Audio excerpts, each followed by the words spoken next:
Humainement, il s'est passé quelque chose. Vous avez réussi quelque chose avec le commissaire enquêteur, au sens où, il le dit lui-même dans son rapport, du point de vue strictement légal, il s'apprêtait à émettre un avis favorable, et en fait, il y a eu quelque chose qui a été de l'ordre de l'humain, de la conviction, qui l'a rendu sensible à des arguments, qui étaient des bons arguments, mais auxquels il n'était pas d'emblée sensible. Ce qui fait aujourd'hui dire au préfet, ah oui, mais de toute façon, le commissaire enquêteur a rendu des avis qui n'étaient pas de son ressort. Enfin, moi, je pense que le moment de bascule dans votre dossier, c'est quand même cet avis défavorable du commissaire enquêteur qui donne des bases pour combattre et qui font aujourd'hui que sur Saint-Escobie, me semble-t-il, l'espoir a un peu changé de camp. Mais voilà, moi je suis là plutôt pour vous écouter et savoir un petit peu aussi d'ailleurs comment vous entendez poursuivre les choses, parce que vous savez que la préfecture, pour des raisons que je ne comprends pas complètement, parce que le commissaire enquêteur le dit très bien, de toute façon, il n'y a pas de demande dans les 10 ans, enfin il n'y a pas de demande, il n'y a pas disons de besoin. Il n'y a pas de besoin. Voilà. Pour moi, je vous donne juste un avis, pour moi, il faudrait poursuivre l'attaque juridique et obtenir une modification du PREDMA, parce qu'en fait, le seul argument en faveur de Saint-Escobie, c'est le PREDMA, qui demande un rééquilibrage entre les capacités de stockage au nord de l'Île-de-France et les capacités de stockage au sud. Et donc, on doit pouvoir, avec toutes les procédures juridiques en cours, obtenir moratoire, attendre, etc., et obtenir dans l'attente, pendant ce temps-là, en fait, une modification du PREDMA, qui après rendra sans objet le dossier Saint-Escobie. J'aurais vu quelque chose comme ça, mais pardon, je vous écoute. Tout d'abord, vous parliez juridique, justement, je tiens à excuser Madame Mazur, maire de Mérobert, présidente de la DSE, qui est justement à Paris, en rencontre avec les avocats pour finaliser des dossiers juridiques assez pointus. Donc là, vous êtes donc à Saint-Escobie, donc il y a un certain nombre d'élus, il y a des maires des communes voisines, maire de Richardville, maire de Château-Samar, un certain nombre de maires, maire de Loisonville, dans l'Eure-et-Loire, parce que là on est quand même en limite de l'Eure-et-Loire, il ne faut pas l'oublier, maire adjoint de l'Eure-et-Loire. Voilà, donc Madame la Ministre, si vous êtes aujourd'hui sur le site de Saint-Escobie, après une halte de Cerny, c'est que M. Franck Marlin, fervent défenseur du Sud-Essonne, a su vous convaincre de la gravité des conséquences que pourrait engendrer cette installation de centre d'enfouissement de déchets industriels d'Ibanal ou Ultime. Tout d'abord, entasser une butte de 25 mètres de hauteur sur 19 hectares de terre agricole au milieu de la plaine fertile de Beauce, reliée à la France, et donc là vous avez pu vous rendre compte que c'est vrai, ici chez nous c'est relativement plat quand même. Et venteux. Et vous allez voir tout à l'heure, vous allez affronter la plaine. Vous avez vu du vent? Cita n'en voit pas. Si vous avez vu du vent, tant mieux. Donc ce projet futur risque aussi de polluer d'une façon irrémédiable la nappe phréatique de Beauce. C'est une des plus grandes réserves d'eau potable de France et même voire d'Europe. Et donc là, on est au-dessus, disons qu'on est en plein dessus, là, carrément. Ah oui, on a... Donc la nappe se situe à 20-25 mètres par rapport au niveau du sol.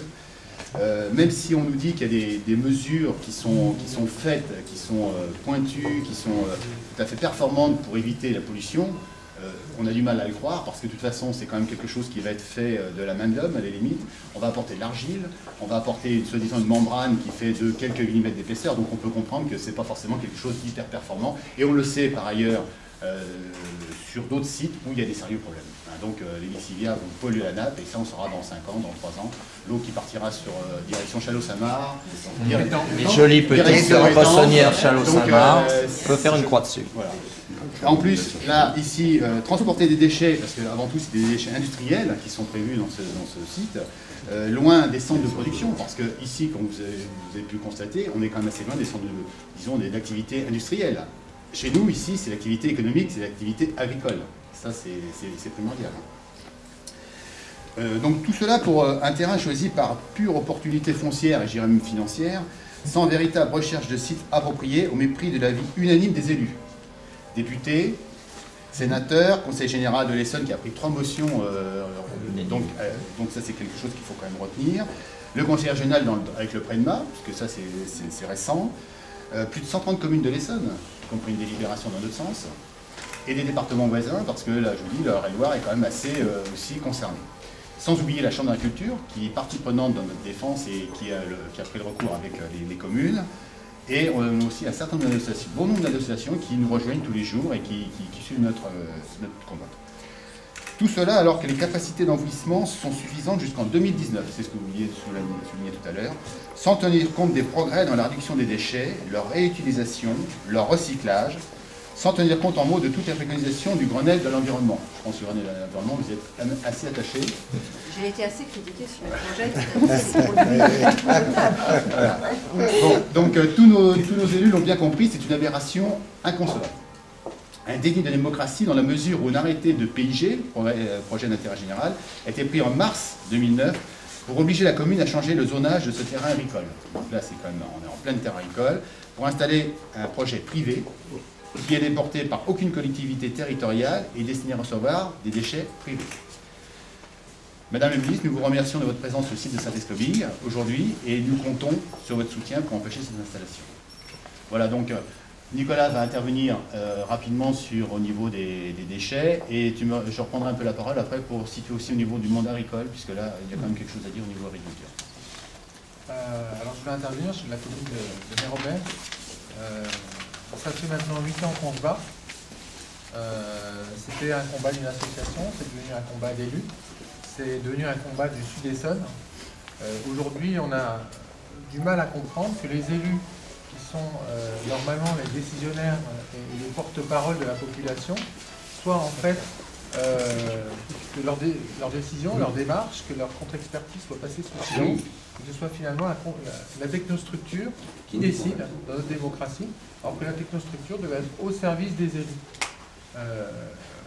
Notre combat dans le Sud-Essonne, c'est un combat finalement global du Sud-Essonne contre une démarche industrielle qui n'a pas lieu d'être dans une zone agricole. Et aujourd'hui, on souhaite vraiment votre soutien, votre implication pour que cette démarche et que la parole des élus soit respectée et que les élus soient mis en avant, et les populations soient mises en avant, que les principes de précaution soient mis en avant. Parce qu'aujourd'hui, on a fait 14 contre-expertises qui sont passées sous silence par un préfet qui est quasiment autiste. On se demande s'il est venu ici sur les dossiers techniques, il est dit qu'il n'y a pas de vent. Aujourd'hui, on voit ensemble que la plaine de Beauce est assez venteuse. Le projet devait initialement être enfoui, on se rend compte qu'il ne sera pas enfoui parce que la nappe phréatique est trop proche du sol, donc il sera posé sur la plaine du déchet industriel. Donc, par rapport à ça, on souhaite vraiment un engagement fort pour nous accompagner, pour nous soutenir dans ce combat qui aujourd'hui est juridique. Le préfet nous oblige à aller au tribunal administratif. Il oblige nos communes et nos populations à mobiliser des ressources financières, du travail de tout un chacun, alors qu'à la base, ce projet n'a pas lieu d'être. Donc on vous remercie beaucoup de nous soutenir aujourd'hui, de faire en sorte qu'au plus haut niveau de l'État, il y ait une vraie prise de conscience et que demain, au niveau de la région, la région décide de supprimer du près-demain le site qui est inscrit aujourd'hui de Saint-Escobille, mais également de Groslieu, qui est à 10 km d'ici, pour que demain, ces projets disparaissent et qu'on puisse avoir une agriculture sanctuarisée qui puisse produire et délivrer ses productions à 60 km aux 12 millions de personnes de l'Île-de-France.